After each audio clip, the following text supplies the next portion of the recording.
Having some free time meant that I could finally sit down and watch the Supercars. I'm 2 events behind, but here's the first one to catch up with, and it is the Darwin Triple Crown in Hidden Valley. First off, Penrite got the strategy calls, well, right. I mean, you can see the climbing that both drivers did up the order over the course of all 3 races, with at least one of them on the podium in each of them, and in fact a double podium in the final race.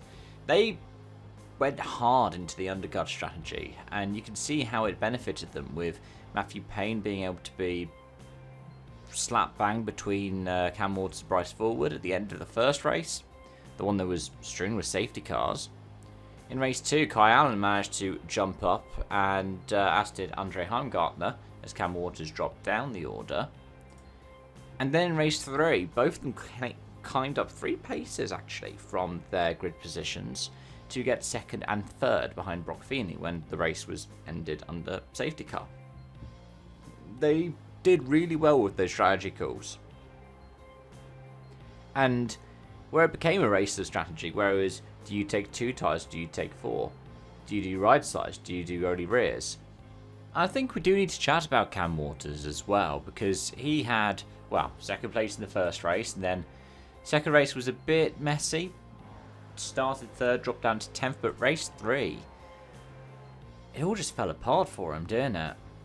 Wow, the wheels literally came off the wagon. And I didn't see if he got a penalty for it. I don't think he did. But it was interesting to see that kind of contrast between that and NASCAR, where if a wheel comes off in pit road or gets loose and runs away, it's a massive fine and leads to crew suspensions, the ejection of the crew chief.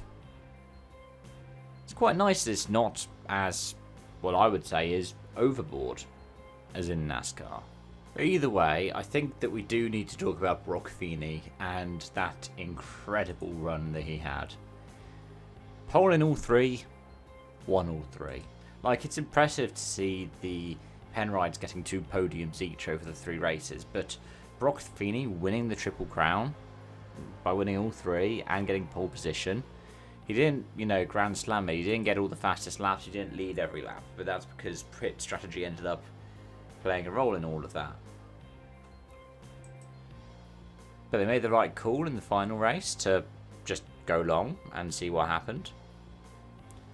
And even in the earlier ones, managed to build up enough of an advantage. We know Di Pasquale, I think, when Di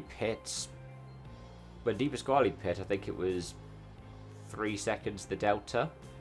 And then by the time Feeney came out of the pits, it was a 5-second delta.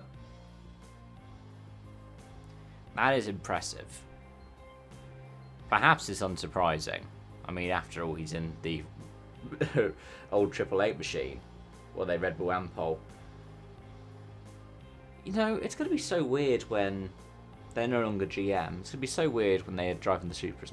Anyways, folks, those are my thoughts, feelings, and observations. Thanks for watching and joining. And this time next week, hopefully, I'll be getting my review out for the next one. For the next 3 races in Townsville on the stop. Yeah. Till then, it's bye for now.